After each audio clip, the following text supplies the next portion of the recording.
Hello and welcome to episode 57 of Absolute Game of Nerd!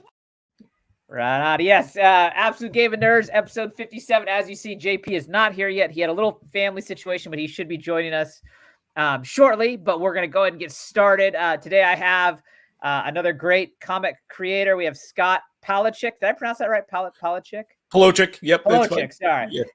Who I got connected to, again, via, like Doug Bratton, via Reggie of Reggie Collects. When I was scheduling with him, he connected me to Scott. Scott was more than gracious enough to join us today. So, Scott, how are you doing today? How's everything Excellent. going? Yeah, thank you for having me on. Right on. Yeah. I've really enjoyed we've had a few comic creators on. I really enjoy talking to you guys about the process and all that stuff. But first, we always start with the same question.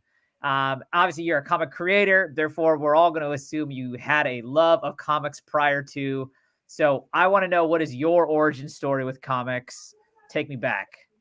So my origin story started when, let's say, I was probably about 5 years old or so. My grandmother, I learned to read very early, and my parents got divorced. So it was, I spent a lot of time with my grandmother and my grandparents, and she wanted to encourage me to keep reading. And comics was one of those things. When we went to the store, the old spinner rack, I saw a couple comics and I was like, can I get those? And she's like, as long, sure, here you go. And, and for Christmas, she got me those oversized treasury editions of the Fantastic Four. And I fell in love with comics at that point. For me, it was the art, it was the story, it kind of pulled me in. So, I kind of reached back to that point, and that's where I started. So. All right. And then, so you said Fantastic Four. What else were you into as a kid? I mean, is that Thor's hammer behind you? Yeah. Yep. And I've got the arc reactor too. So my kids got me that for Christmas. Nice. Each Christmas I get something new. So that was those were cool. But my favorite character is Daredevil. Of all the characters, he's the one that I really gravitated towards. But Captain America, I'm mostly a Marvel guy. There's some DC, naturally Batman. I liked Aquaman and some other DC, but for the most part, I was a Marvel guy. Yeah. And then, did you keep collecting throughout, or did you have breaks? Or no, I definitely had a break. When I got out of high school, I went into the military, so it that I couldn't really collect during that period of time. So for a while I had a little bit of a break. When I got back into college, I started Image got big. I picked up Spawn. I was I loved McFarlane's art, and when I saw Spawn, so I've been a Spawn fan since the beginning. But I really didn't get back into collecting until 2017. And it was Secret Empire that really pulled me in. I was reading an article. I would pick up books here and there, but nothing steady. But I saw there was a picture of Captain America, and he was saying "Hail Hydra," and I was like, "What?" So I picked up the Secret Empire. Your world was shattered. Yeah, I was like, "Wait, what is this?" And that Mark Brooks cover of issue 0, where Cap and the front of his uniform, the stars ripped off, and it's the Hydra symbol. To me, that is like one of the most. It was just a classic cover, and I was like, "Oh, I've got to check this out," and that really just drug me back in. Got it. So when you get drugged back in, are you immediately reading, or are you just back into collecting? Reading, definitely reading and collecting. So, but what I did is, when I got back in it in 2017, I went in a little bit, I started looking at different YouTubers, and Reggie was definitely one of those people that I really gravitated towards his channel, because he, as a collector who was getting back into it and everything, it changed the way I collected. So it was, as a kid, you're trying to grab everything, mm-hmm. I want to have every book. As an adult, well, there was a point where I was trying to grab everything, now I've got to get everything that I missed out on and all that stuff. But I was a little bit more tactical in how I was collecting and the titles that I was collecting and what I wanted to pick up. What kind of, just real quick, what year are we talking about here when you kind of got back in, when you saw that Secret Empire cover? 2017. Yeah. Okay. Yeah. Okay. Yeah. So 2017. And then it just started picking up, the major titles, the X-Men, Daredevil, Captain America, Thor. Got it. Got it. Got it. Did you, so when we talked to Doug, he kind of talked to us about, he had this whole career prior to the specific comic with Reggie of, writing kind of humor comics for publications and things like that. Do you have a background in that area or anything like that?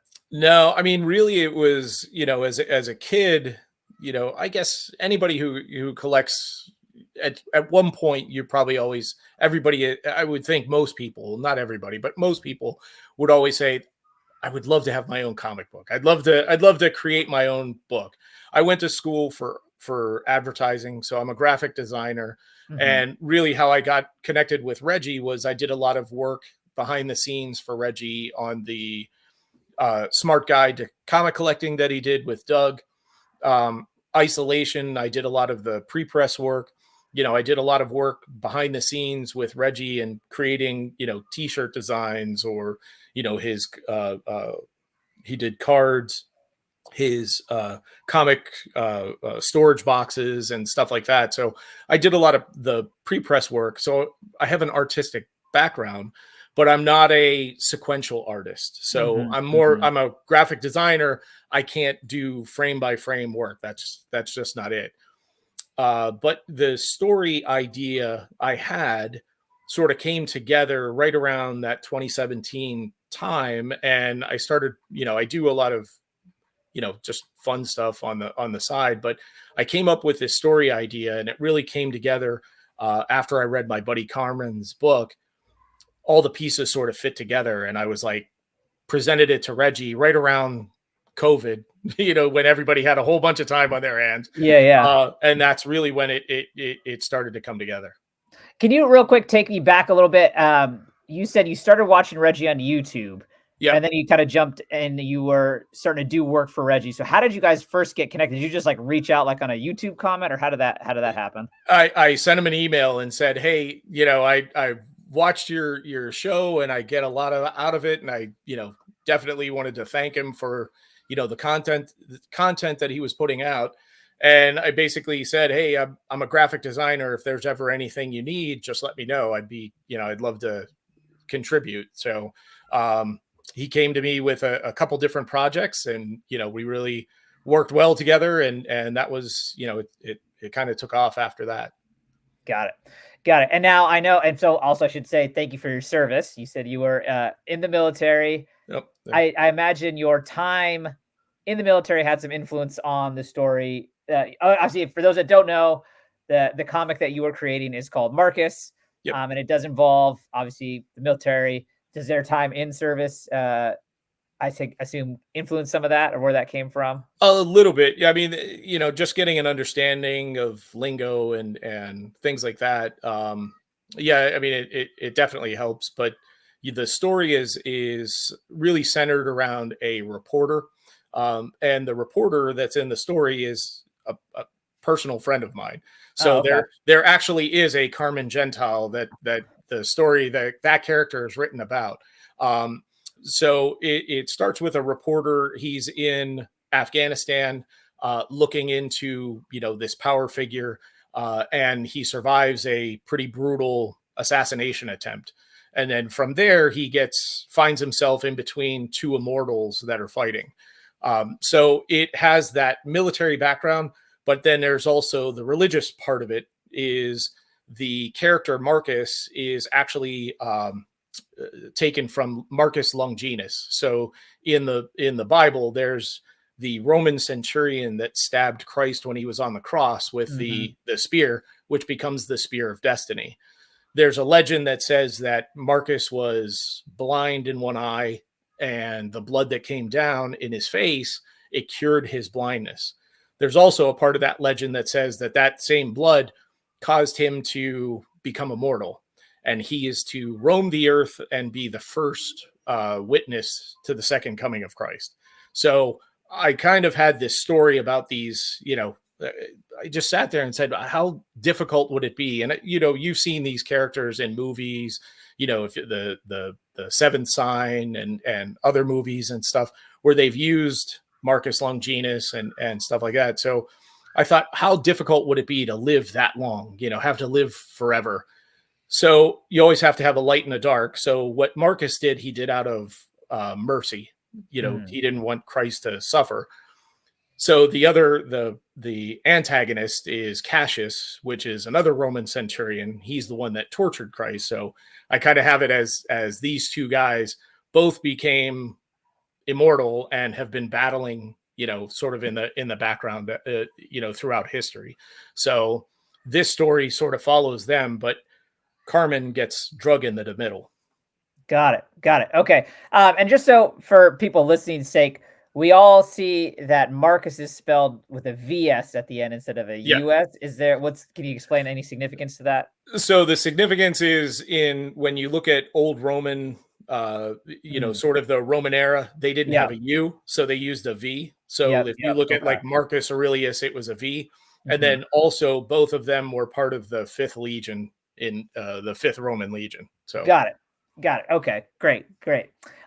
So when we were talking to Doug, he was saying that Reggie was going to start publishing, and before he kind of sought out creators, he just kind of talked to those he knew and see if anyone had any ideas.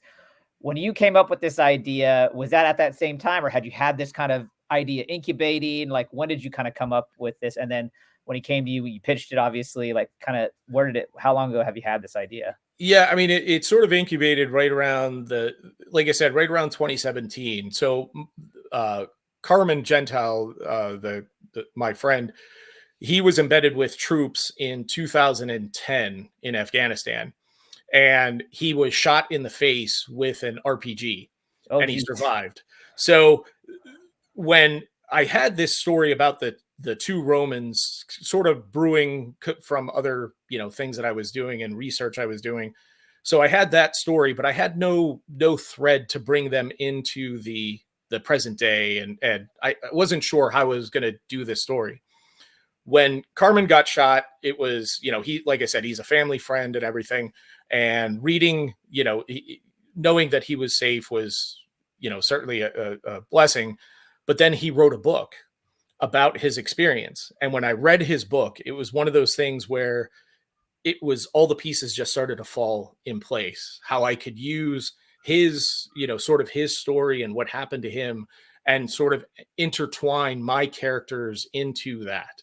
And that's kind of where right around 2017 is where I started to weave that tapestry of this storyline together. And it was funny because I reached out to Carmen and said, "Hey, I want to use you in a comic book," and he was like, "What? Really?" So it was kind of funny in talking with him. And when I pitched him the idea and how I wanted to use him in the book, he was like, "All right, that's great." So it's funny because he has he wears an eye patch. And when we were at Comic-Con, because we released Marcus, the first issue at Comic-Con, he was there with us. And on Saturday, and people were coming up and going, "Hey, can I take your picture?" And he's like, "Dude, the book didn't release, right? So why are people coming up?" And everybody was like, "Oh, thanks, Governor." And he was like, "Governor?" And I started laughing. I was like, "You look like the governor from The Walking Dead." I said, "I think they think you're cosplaying as the governor." So we were cracking up about that. It was kind of funny. But so I'm very grateful for him for allowing me to use part of his story and what happened to him in the book. And the big thing I think that a lot of people will find a little bit different with this book is I wanted to do something different. So comics are a two-dimensional art form, but I know that there's different ways that you can engage the audience and pull people in. So when I worked with Reggie on the Smart Guide for Comic Collecting, what we did is we used QR codes that would take you to parts of like the videos that Reggie shot about grading comics, or different segments, different things when he was talking about the different eras of comics and stuff like that. We had QR codes that would literally take you to those videos. Or when he was talking about CGC, there was a QR code that took you to CGC. I said I wanted to use this story, I wanted to incorporate QR codes to take you to different interactive parts of the story. So I created a soundtrack. It's a shared like Spotify soundtrack that's at the beginning of the book that you can scan, and if you have Spotify, you can listen to the same songs, and sort of, I like to soundtrack things as I even when I that's read awesome. even when I read a comic, I'm thinking, oh, this would be a great, Nine Inch Nails song would go perfect right here. And so I sort of soundtrack everything. So there's a soundtrack that takes you to that. But one of the other cool things is two of the scenes, the flashback scene, and when Carmen actually gets shot. Carmen shared with me the actual video that he was filming when he was shot with the RPG is in the book. So Whoa. when you scan the QR code, it will literally take you to the video that he was filming when he was shot with the RPG. That is So intense. the way we did it is we sort of incorporated it into the artwork. So on the back of the Oh, soldier's that's helmet, awesome. Yeah, yeah. there's a QR code that you can scan. And then the other one is it's a flashback scene that on the front of the soldier's helmet, this QR code takes you to a video that he has on Instagram that is that literally that scene of them getting pinned down and having to run across a field to get to a bridge with bullets. You hear the M16s going, you hear bullets whizzing by and everything. It's really kind of crazy. But everybody that has read the book has reached out to me and was like, dude, it was so intense, and it added so much to the story that it's if Marvel and DC don't steal this idea, they're Yeah. stupid. That's a fantastic idea. I love that. Yeah. So, and then, on the one page, there's also the helicopters leaving, and there's a QR code on the side of the helicopter that gives you the song. Carmen had it in his book, so I kind of shared that part of his story, and I kept the song that he was talking about in the book. I put it on there as the outro song, to the book. But I wanted to try something a little bit different, and I plan on doing that for each issue. There's other things that I want to utilize. I'm kind of working on something that hopefully will be really, really cool, with some people that do reenactments when they get to Rome, and we go back to Rome when Cassius and Marcus are fighting. There's some reenactors that do Roman reenactments that I'm hoping that they're going to do some stuff for me. So I'm keeping my fingers crossed if that works out. But again, I didn't create QR codes, but the technology is there. Yeah. Utilize the technology. When you think about it, a kid, they want to get to the younger audience. You've got to engage them differently. They're dealing with, PlayStation and, videos TikTok and stuff like that. Yeah. So TikTok. So if you take a regular comic book, it's kind of boring. Mm-hmm. To get those, to be able to make them interactive by the simple thing of adding that QR code that a kid can read the story, but then scan and get a live action piece of it.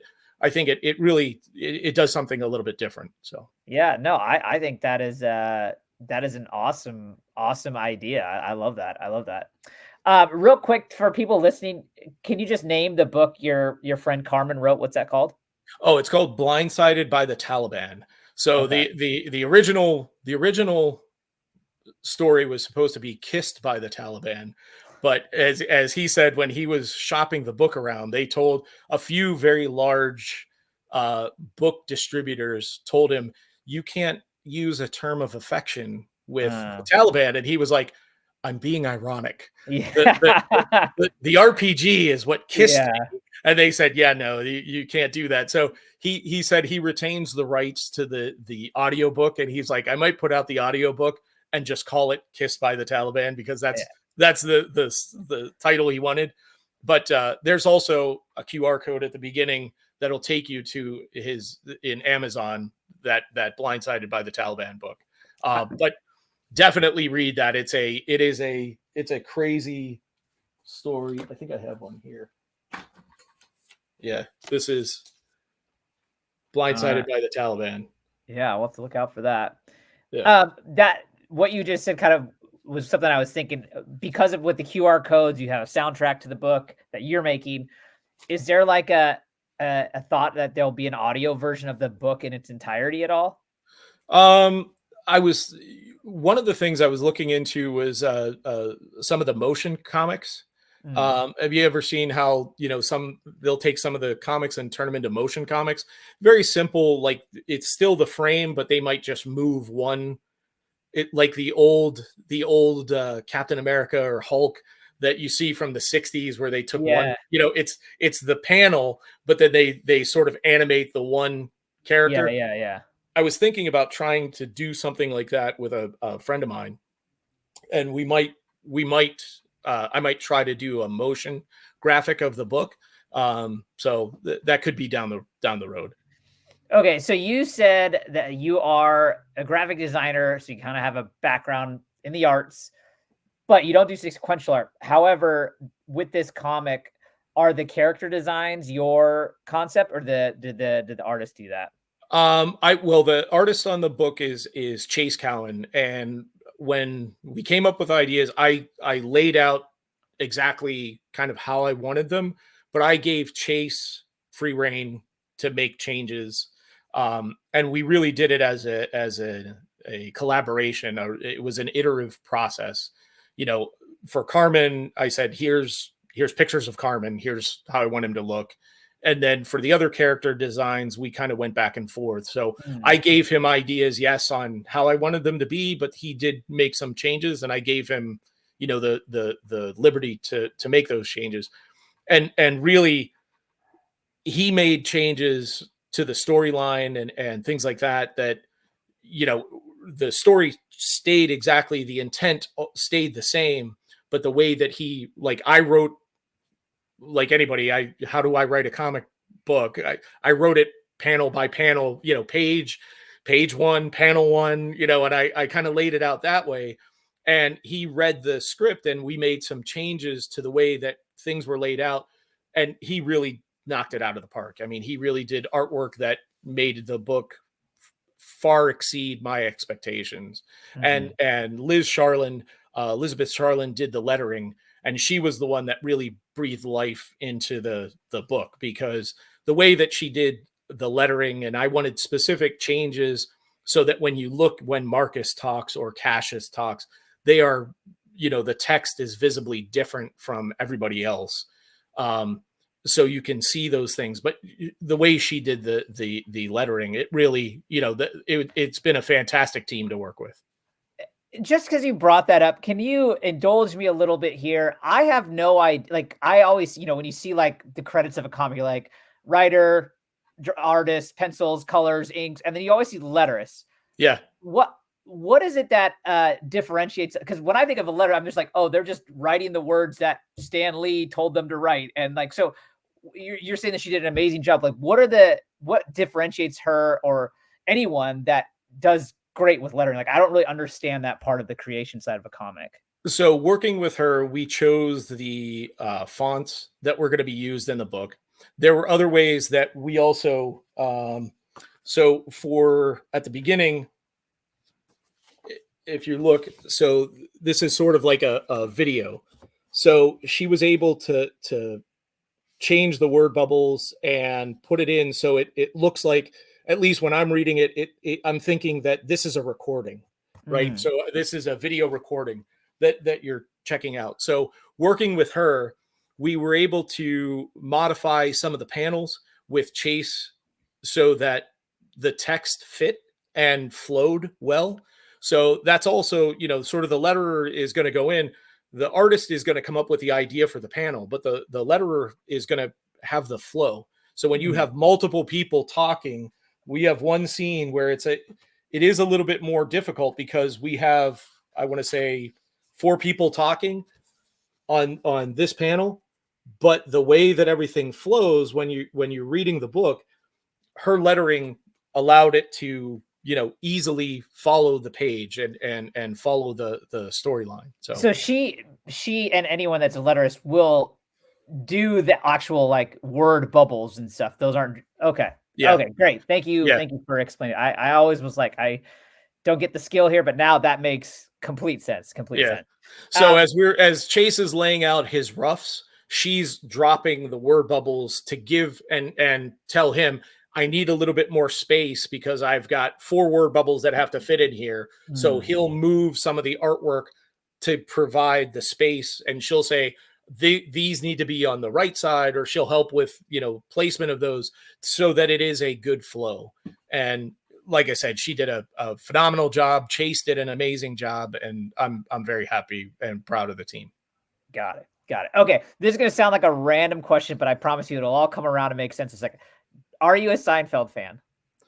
Yeah, I would say yes. So, okay. So, do you remember the episodes when Jerry got greenlit a pilot for NBC and him and George were going to write it? Yes. And they sit down in that episode and they're like, okay, let's get started. They're sitting there. They're like, okay, man walks in the room. He says hi. Other guy walks in the room. He says, hey. And then they're like, okay. And then they get stuck. So my reason why I bring this up, when we talked to Doug, like I said, he had this kind of history and background in writing and creating comics. You have an art background, but now you're writing.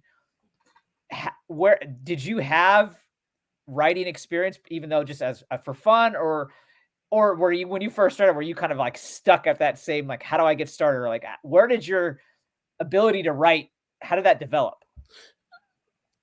Pretty much all my life. I mean, I did a lot of creative writing, especially when I was in high school. One of my favorite teachers was an English teacher that I had. I was a bit of a bad kid in school, so I was a little mischievous, and this teacher really saw that I had a talent for writing. So he got me into writing for the school newspaper and stuff like that. So I've always had some creative writing. And it was funny because I wouldn't do any homework, but when we were handed, Tale of Two Cities or The Scarlet Letter, I read those cover to cover in a day because I love to read and I really enjoy reading. Thank you, Grandma. Yeah. So having that background with all that reading, I had a great imagination, so I would love to write stories, and even, my friend and I in high school, we would draw, he would draw, we'd make our comics. I'd write a script and he'd draw it, and we'd go back and forth on creating stuff, and he and I collected comics together. So I really, writing was always something that I've done, but nothing that I sat down and really said, I want to write this. I mean, I always talked about it, but I never really did it. So, I mean, I always say one piece of advice: don't wait. I'm 54 years old. I shouldn't have waited. I should have done something way before now, but it is a lot of fun. Now that I've done, I have this script that once this storyline's done, I've got another one that I'm working on that I want to follow up, this book with, that I think is going to be pretty cool. But yeah, I mean, it certainly has opened up something, another creative valve has been opened. Got it. So can you, since you've talked about yourself, the artist, the letterer, can you kind of walk me through kind of the sequence of process when you're creating a comic? Like, have you written out the entire book 100% and then you work with Chase and Elizabeth to figure out how to panelize it? Or are you like 75% and then you're still working and then they get started? Like, kind of, how does this flow work? Especially like when you were explaining how Elizabeth was like, oh, I need you to kind of space it out to fit more bubbles. Like, sure. How does that all kind of come together? So the storyline that I have is, I would say it's 80% written. I'm keeping the 20% because I'm editing as I go. And some of those edits have caused, some minor rewrites here and there. All the storyline is set, and how I have, what I want to be the beginning, the middle, and the end. Those are all set.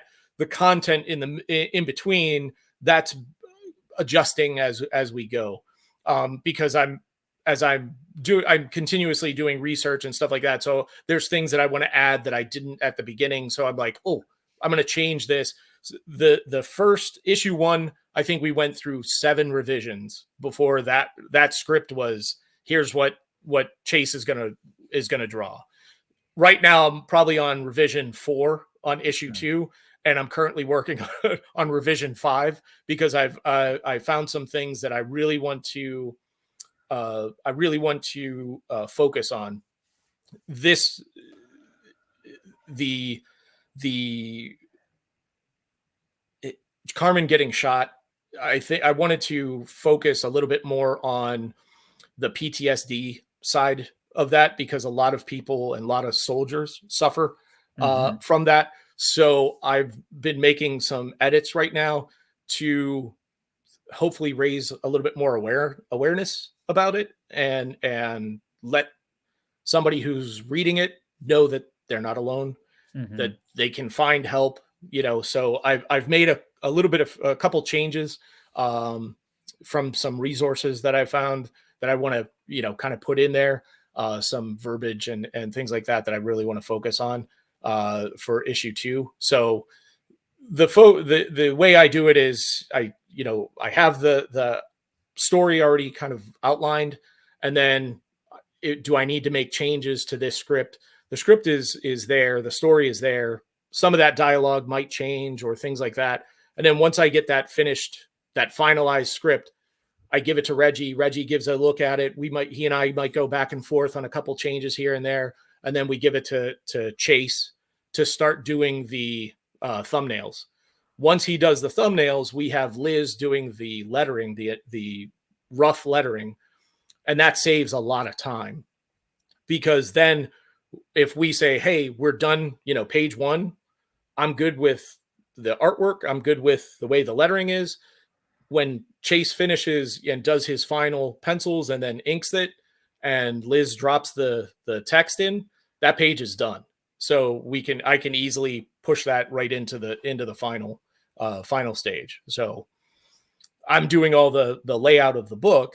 So, that's the second hat I wear during the production side of it. This all seems like such a very collaborative process. Are you guys all together like in an office putting this together? Or are you guys working remotely? Or? Yeah, it's all remote. I mean, we will have a couple Zoom meetings, we'll go through, we had a Zoom meeting and said, here's the script. Here's here's some of the things that we want to do. Chase, kind of read through it, said, hey, I've got an idea. These, this scene that you have over 2 pages, I think I can condense this down into 1 page. And then, because we're always looking at page count. We need to keep it, we're trying to keep the costs down, but still make sure we get the story across. So, we're trying to do that. And then Liz helps me a little bit because I talk a lot. So I write a lot. So it's, you only have so much space in a frame. So we try to condense the dialogue down so that it's easy, it flows well, but again, still gets a point across. So just based on what you just said, when you write your script, do you usually like have notes to say like, this is 1 page, this is 2 page, this is 1 page, Yes. 4 panels, and then Chase can communicate with you, be like, hey, I think I can do it in 3 or I can do it in 2. Okay. Yes. Yeah. So I kind of lay it out. Like I close my eyes and I see the book. I see how the panels, I want the character to be here standing and looking in the mirror. And I want him to, throw a bottle at the mirror and the mirror explodes and the shards of the mirror are falling and stuff like that. So I'll write all of that in my script. And then Chase will read that and then he interprets, sort of how he wants to visually put it together. And then we'll work together on, getting it, getting that final product done. Yeah. Got it. Okay. Got it. And now so again, from someone that knows nothing about creating a comic book, is that a fairly standardized process or is that kind of just the flow you guys came up with? I mean, it's a flow that works. I mean, I've seen scripts that other, I've seen some scripts that, Stan Lee would write, or he'd give Jack Kirby an outline and say, here you go. And then Kirby would do the story and hand it back to him. And then he would just put in the words after that. I've seen where, some writers literally write, Chip Zdarsky writes this full script, hands it over to Marco Cicchetto, and Marco Cicchetto, did all the pencils and everything for Daredevil when they were on their Daredevil run. I think you kind of find what process works best for you and the team. And I think what we found is, this works really well. I mean, I didn't go to school for comic books. I went for advertising. So Chase and Elizabeth are both graduates of the Kubert School. So they went to school for that. So as I handed them my first script, they were like, hey, there's some things that you can do that'll make it easier for us. And I said, hey, I'm 100% open. Whatever makes it easier and makes the flow better, I'm all ears. Got it. So can you talk to me about how did you find, now, do you find Chase and Elizabeth, and then when you pitch to Reggie, the team is already set, or do you pitch to Reggie, he has artists, he has letterers, or how does the team get put together? So Reggie, I brought the story to Reggie, and at the time that I brought it to him, Doug had he and Doug had already started working on Isolation. And Doug and Reggie found Chase and Elizabeth. So Delia Gunderson and Chase Cowan are the artists for Isolation. So Delia was working on issues 1 and 2, and then Chase came in on issue 3. And when I saw Chase's artwork, I was like, his style, I thought, fit my story very well, because it's a little bit more, I mean, it's a rough story. I mean, it's a little bit more harsh, and I really liked his style. So I thought his style fit my story the best. So that's why, when I saw his work with Isolation, I told Reggie, hey, I really want to get him to work on the book. So, Reggie kind of worked that out between them. So got it. And then I guess Elizabeth probably came along similarly through that. Yep. Got it. So let's swing it back a little bit more specific towards Marcus. So 1 issue is out. It came out at New York Comic Con, which has now been a couple months out. You're working on issue 2. Is the intent for this to be ongoing, limited?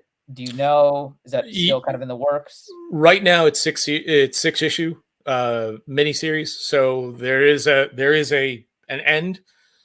It's a little open at the end. So who knows if somebody really likes it, we could. And when you're talking about two characters that have lived, a couple thousand years, a lot of material there. I got a lot of material we could go back to. So I mean, this issue, this storyline is set. And the second book that I'm working on, it's more of a vampire series, but it also ties in. It could tie in at the end of this story. So sort of the events that happen at the end of an issue 6 could feed into the next story. So it sort of creating my own little universe. Yeah. Oh, no. And we're going to definitely explore a little bit here in a few minutes. But so 6 issues, theoretically, at least, we'll say. Yep. If issue 1 came out a couple months ago, you're working on issue 2. The 6 issues is the timeline like a year and a half, 2 years then for all of that? Yeah, because the intent was to have them every 3 to 4 months. We wanted to put out the next book because, like I said, we're with Chase and Elizabeth working on Isolation and some other projects. We're sort of going back and forth. So when they finished with Marcus, they started working on another project. So currently, I'm waiting for both of them to get finished with their current projects, and then they'll be back to work on issue 2 of Marcus. So Chase really, I mean, he cranked out issue 1. I would say he had 24 pages done in about a month. So wow. he really cranked them out very, very quickly. I mean, he did a fantastic job. Yeah, And there was a little bit of a rush because we wanted to have it for Comic-Con to release at Comic-Con. So there was a little bit of, stress to get it done for that. But he's a very fantastic artist that can get things done very quickly. So I was extremely excited to have him working on it. Now, again, and this may be different with different comic runs or anything like that, but like, are all 6, like, let's just say, are they funded and they're going to happen? It's just a matter of time, or is it like you kind of got to work one issue at a time and then it's one issue at a time? Yeah. And then you get, if it goes well, then you get greenlit for the next one, kind of thing. Yeah.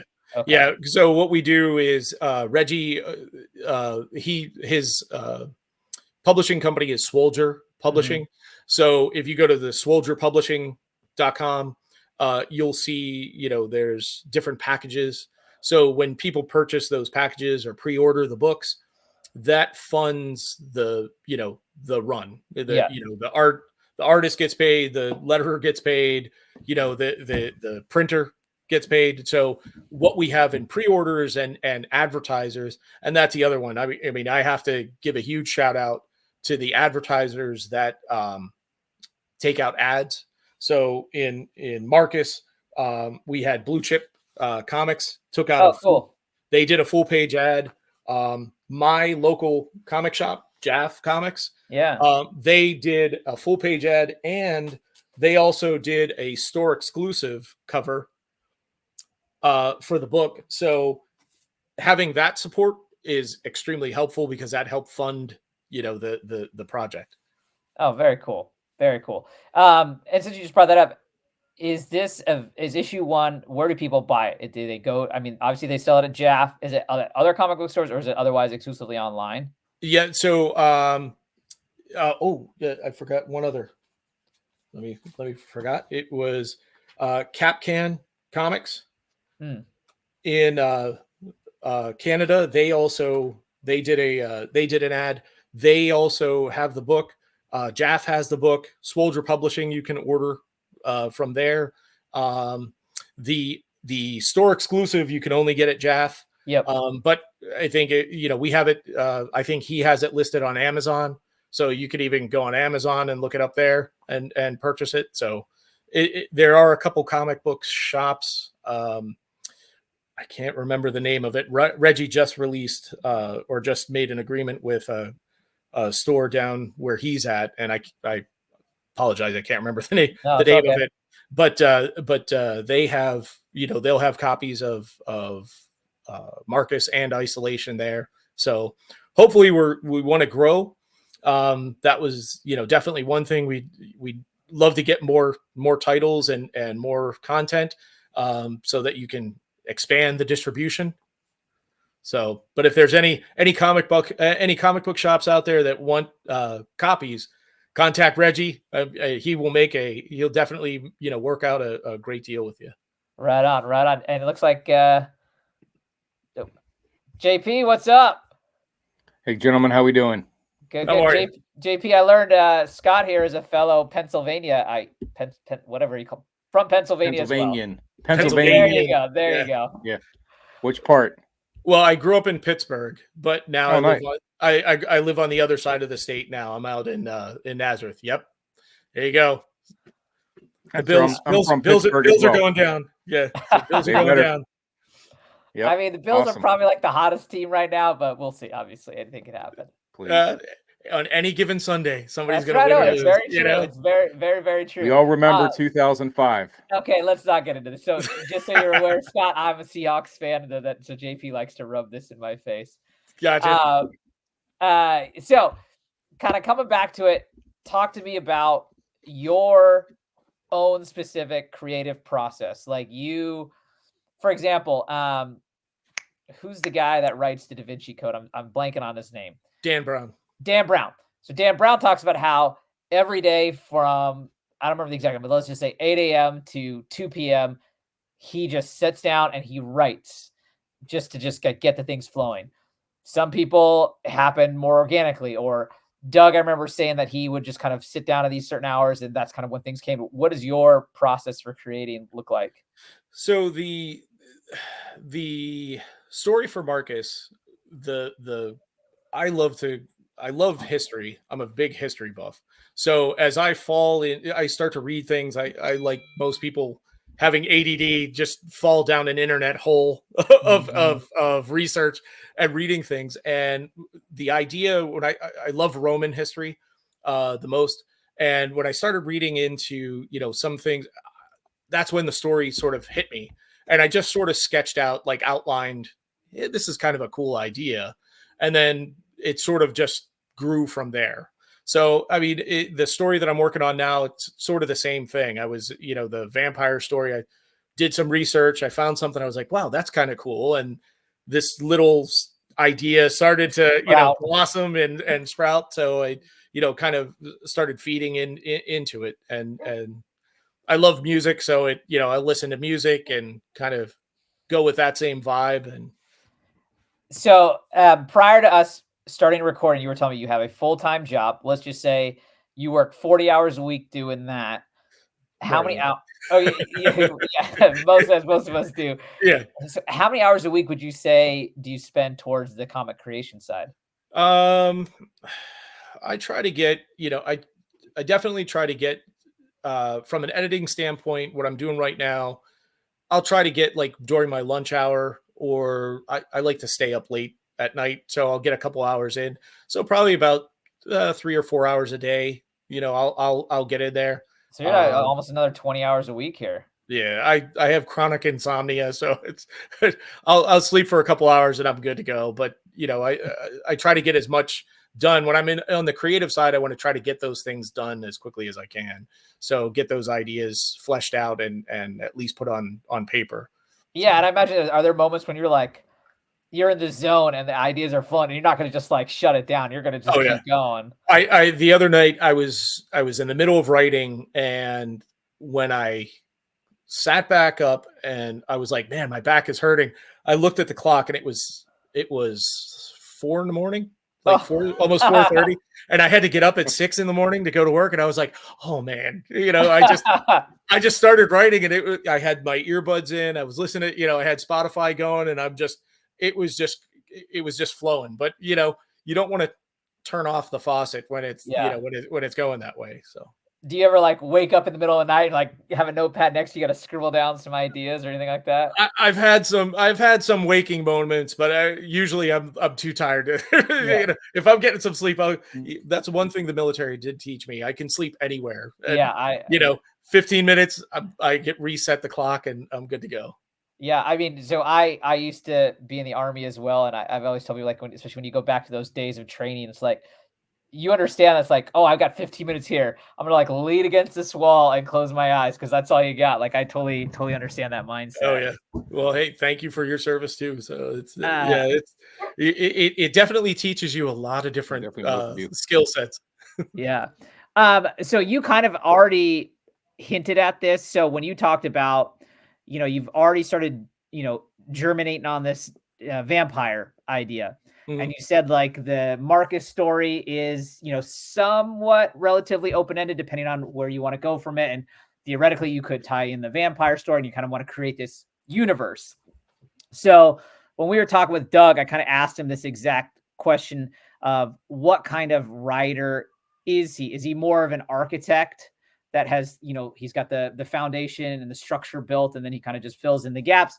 Or what I referenced was, George R. R. Martin, who wrote A Song of Ice and Fire, talks about how he's more of a gardener and he kind of lets it start flowing. He has general ideas, but he kind of just like lets things grow. And as so he's kind of like that gardener. He just kind of plants some seeds and then kind of see what happens, how they grow. It sounds like that's kind of more Yeah. your style. Would that be correct? Yes. Yeah. Because it's not like I have a grand scheme on how I want everything to fit in there. Mm-hmm. This second story, the vampire story, came out of research that I was doing for Marcus, and I came across some legend, from Greek and Roman, and I was like, that is really deep. idea, and that's when that idea just started flowing. I was like, wow, this is there's something there. I can definitely make something out of that. So, it's sort of, if I'm reading something and I find something that catches my attention, I'll if it gets a good story, I'll start writing with it. So then, question on that vampire story, and you don't need to go into the details of it, but have you already like pitched that to Reggie, for example, to be like, hey, once Marcus is done, this is what I want to roll with next, or is that just you're still in your mind with that? No, I pitched him the initial idea and said, hey, I found this story, this old legend, and I'd like to go with this once we're done with Marcus. But that right now, that's the focus. Let's get done with Marcus. There's still a lot, we still have 5 more issues to go with Marcus, and there's going to be multiple, like I said, multiple edits and things that we do there. But I'll definitely have another story, in the can once we get to the end. Okay, yeah, because that was going to be my follow-up question. I was like, is there a reality in which, let's just say you've got 4 issues done and you're on issue 5, and so JP, there's 6 total issues as it currently stands that you'd work on. You'd start the next one, and then you have 2 things going. But it sounds like you're going to kind of wrap Marcus, and then you'll kind of get flowing on that. Yep. Do you imagine that Chase and Elizabeth do they fit the style or the essence you want of the vampire? I think so. It could work. I definitely. I mean, Liz, as the letterer, I think she would do fantastic on pretty much any of the books. Mm-hmm. She's got that knowledge. I think Chase he could work on that. I'm tossed up. I'm not 100% sure as far as the feel. I'm thinking more of like a Bill Sienkiewicz, Martin Simmons kind of idea for the art, to make it a little bit more. I mean, I read Department of Truth, and I just, Martin Simmons' artwork of that is just so, it's almost creepy. And when you're talking vampires, but there's also, like Sienkiewicz is the same way. He's got that really creepy kind of almost nightmarish, but also sort of like a dream like state, so I'm thinking that's kind of the style that I'd like to go with. So that may take a little bit, because that's a whole different, the books that we're doing, just from a cost standpoint, it's black and white. So doing that style will be extremely difficult when you're not dealing with multiple colors. So I'll have to think about that a little bit. I was going to ask you that when you were kind of showing the pages in Marcus. So that too is all just black and white. Yeah. Was that, where does that decision come from? Biggest thing is cost, from the overall cost of the book. I do love, the old indies, like the old, the old Teenage Mutant Ninja Turtles and stuff like that. So I really love black and white artwork, because I do love that contrast between the two. And I think you can tell a really compelling story, and the artwork can be very strong, with that. So even with the cover with Marcus, the A cover, well, this is actually the B. It's a spot foil. But, we've got a great cover on the front, but that same image on our B cover is just black and white. And I think that's as strong as can be as well. Yeah. So I really like that with the black and white. Yeah. So, I mean, depending on how you do it, some stories fit very well with black and white. I mean, those early Teenage Mutant Ninja Turtles and stuff like that, those were all fantastic. And that was all black and white art. So I really, really enjoy that.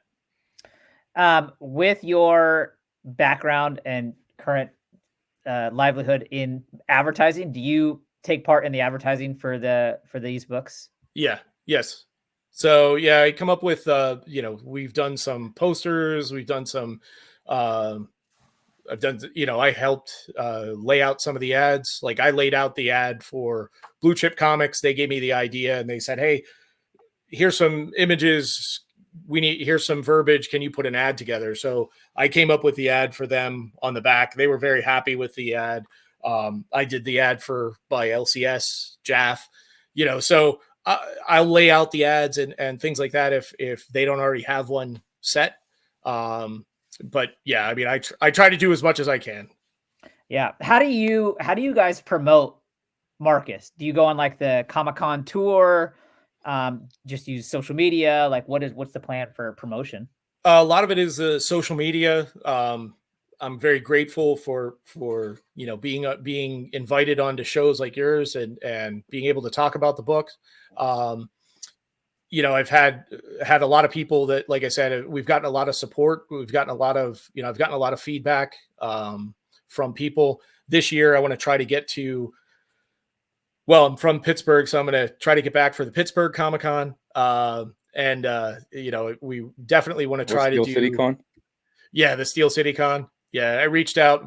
My mother took my book to the guy to the one of the comic shops, and the guy who owns the shop is one of the organizers for the show. And she's like, my son wrote this book and he's from Pittsburgh. And I started dying. I was like, Mom, really? And she goes, well, you have to get it out there. And I was like, that's right. So, Mom's hustling for you. Yeah. So Mom was hustling for me. And, I've emailed him, trying to email him over and say, hey, I'd love to come out for the show. And, I'll try to get out spread the word as far and wide as I can. Yeah, that's awesome. So question, in today's world, It's going to be what, in April or?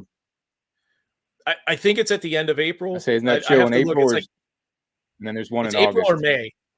It's April or May is the one that I was looking at. And then when we were at New York Comic-Con, I'm sorry, go ahead. No, good. Oh, okay. When we were at New York Comic-Con, there was a gentleman that came up and bought the book. And when I was talking about the QR codes and stuff like that, he left the floor because New York Comic-Con, if you've ever been there, their floor is awful with their Wi-Fi. So he went out to the area to like the where all the food court is and read the book, scanned the QR codes and everything, came back and said, this is amazing. We had copies of Carmen's book that he had signed. He bought one of Carmen's books and bought like 2 or 3 other issues of Marcvs, and then handed me his card. And they run an independent Comic-Con up in Connecticut. And he's like, I really would like you to come up for that show. Unfortunately, when that show happens is when my daughter's graduating. So it was like that timing just didn't work out. So I'd love to go up and do that, but families first. Yeah. Indeed. So what I was going to get to, so with today's world, we have the MCU, we've had a DCU, we've a new DC thing coming out. Lobo's coming. Yeah. JP's guy. Is a dream end state for someone like you for your book to be picked up, to be made into a show, or do you not care about that? Like what is an ideal kind of dream scenario for you in this situation? I mean, I would not be opposed if somebody, I really think it's a compelling story and having it as, I mean, it is a historical fiction. So, there's an actual person. Carmen Gentile is an actual person. He did get shot with an RPG. That story alone to me is just crazy, is movie worthy. But I mean, if the opportunity were to arise, I definitely wouldn't turn it down. I mean, I definitely would take a look at it. Yeah. If it fit, if it was, if it worked out, that'd be awesome. But yeah, I guess that would be a dream. Outside of that, like what is your kind of ideal end state then with this? That just huge success, you get to do this full time, or what would you like to see? I mean, I'm getting up there. If I could do this as a sort of like a semi professional thing, that would be awesome. But yeah, I mean, right now I'm just having fun. I mean, being able to have this book made a lifetime dream come true. I mean, I get, like I said, I mean, every kid, I would think that most kids, when you were collecting comics as a little kid, you always said, I'd love to have my own comic book. And to actually do it, to actually hold it in my hand was amazing. At New York Comic-Con, when we got the books on Saturday, I had just talked with David Mack, who's one of Frank Miller's Daredevil, David Mack's Daredevil, and now Chip Zdarsky's Daredevil runs are my favorite, definitely my favorite runs. took one of the books, I went down and gave it to David Mack. And I have a picture on my Instagram page of me giving him a copy of Marcus, because he was like, I'd love to check it out because I think that's a neat idea and everything. So, I gave him a book, and to be able to sit there and say, I'm a published author now. Yeah.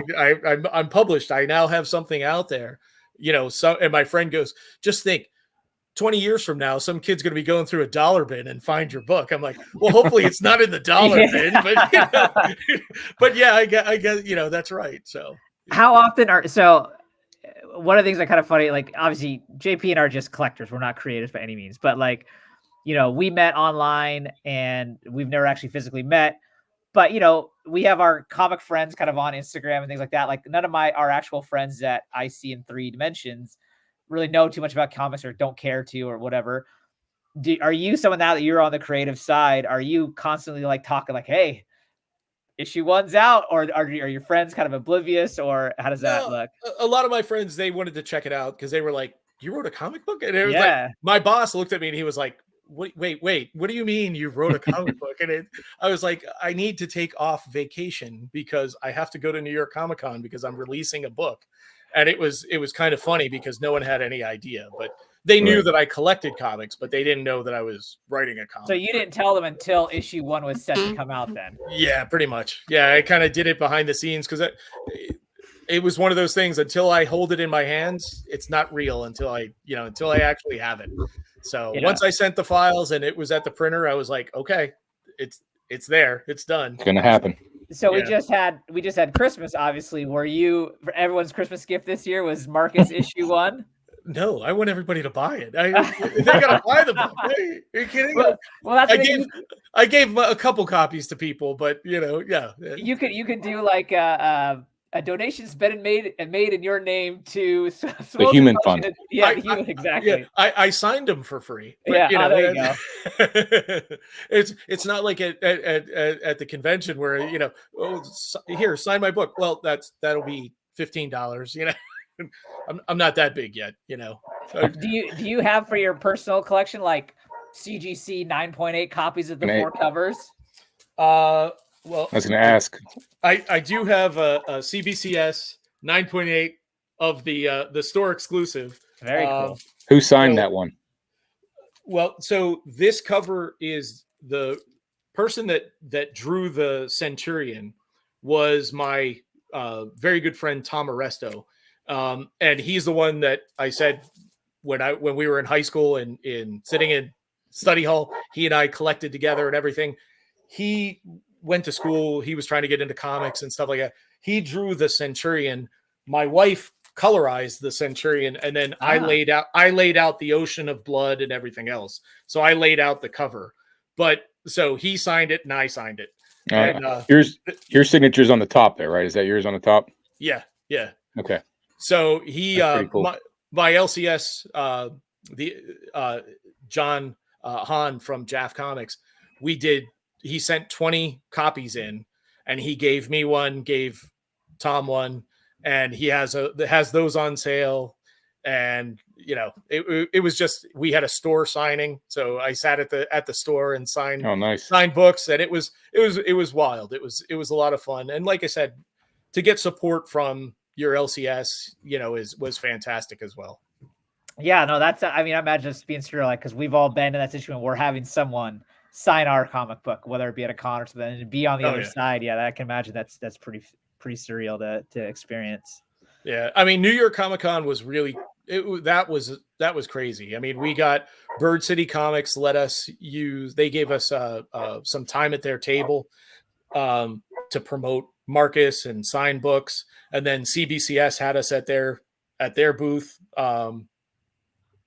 for like 2 or 3 hours one morning.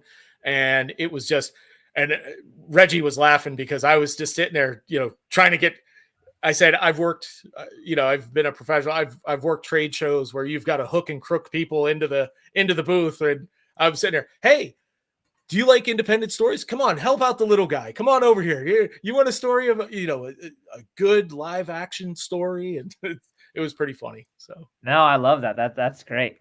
Kind of bringing this back around full circle, kind of going back. We started with the collecting side of things. you work a full-time job, you're working, we'll say 3 or 4 hours a night on your creative comic here.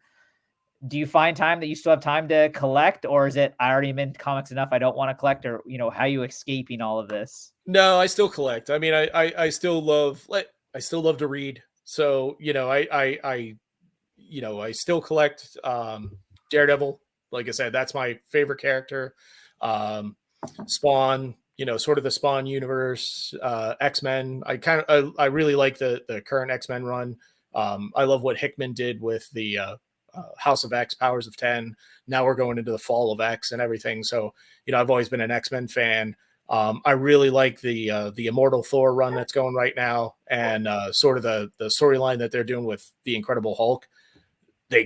I was not a fan of Donny Cates's run on Hulk, but the current story is a lot different. It's more horror. I mean, I really like the direction that they're going with that. So, yeah. So do you have like a pull list then at your shop? Oh yeah, yeah. Nice. Pretty extensive one too. So I try to, like I said, I was trying to be more tactical, but every once in a while, it's like, oh, I've got to have that book. Yeah. I mean, you talk about being an insomniac. I'm trying to add up the hours here. If you've got 8 hours for work, 8, 9 hours work, 3, 4 hours, you got 3 kids, like, man, trust me. We need to live on Mars. So I get an extra, what is it? They have like a 28 or, something like that. Something like that. I need those extra hours. So. Oh, heck yeah. Yeah. I'll be the first one to say I'll help colonize. Yeah, it's not enough time in the day to get everything done here. So yeah, I know, especially with kids. So yeah. Scott, why don't you just tell everybody, again, just kind of the rundown of where to get these books, timeline for what's coming down the pipe, Sure. Where to find you, all that kind of good stuff. Yeah. So again, the book is Marcvs. You can find it at swoulderpublishing.com or jaffcomics.com. You can look it up on Amazon. It's there as well. Issue 1 is out. We're hoping to have issue 2. I would like to say that we're going to be working on it towards the end of this month into next month. Hopefully have it out by end of February, early March. Keep my fingers crossed on that from a timeline standpoint. And then after that, like I said, just because of the holidays and trying to rush to get it for New York Comic Con, the issue 1, we're a little bit behind, but hopefully we'll get on that every 3-month sort of cadence. But yeah, we're looking at 6 issues for this storyline, and I really, really hope people like it. And like I said, there's interactive elements. I hope that I'm doing something a little bit different that people will enjoy and really like. I intend to do those for every issue. So the soundtrack that's there, I'll be adding on to the soundtrack. So issue 2 will have its own soundtrack and so on. So, well, it's have you read Trevor Noah's book by chance? No. So he has a comedian. Yeah. So he has his own autobiography. Okay. And on the audio version, if you were to buy it on Audible, let's just say he reads it, but then he has a sound. I think he has a soundtrack to it too as well. I don't know. I may be mixing that up with another book, but so I have heard I love that idea, and I think that's great that you have the soundtrack. So JP, you missed this just real quick.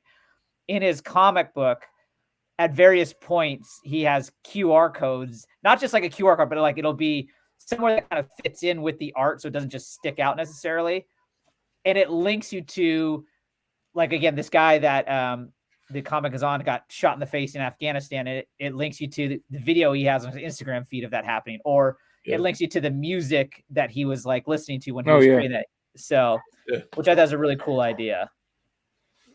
So I'm reading on. I don't want to rehash the whole thing, but it says story sent over continents and centuries. So RPG is rocket propelled grenade, correct? So that was must have been. Is that Kuwait battle, or is that Desert Storm? Afghanistan. Yeah. So the one character is like I said, he's a family friend of mine. His name's Carmen Gentile. He was embedded with troops in Afghanistan, and in 2010 he was shot in the face with an RPG missile, and he survived.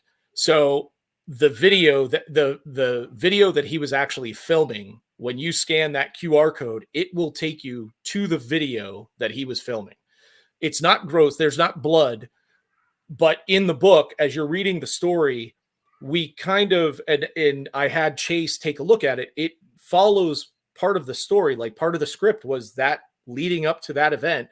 And when you scan the QR code and you're looking at the story and then you're seeing it, and then you hear the whoosh of the rocket, you hear the impact and the camera falls and you hear everything in the background, it just adds, again, it adds this layer of interactivity to the story that I've, like I said, I had several people that read it. The one guy, he messaged me on Instagram and he was like, my wife and I read this 9 times because she was like watching the video and reading the book and watching the video and reading the book. She's like, this is, I've never seen anything like this before.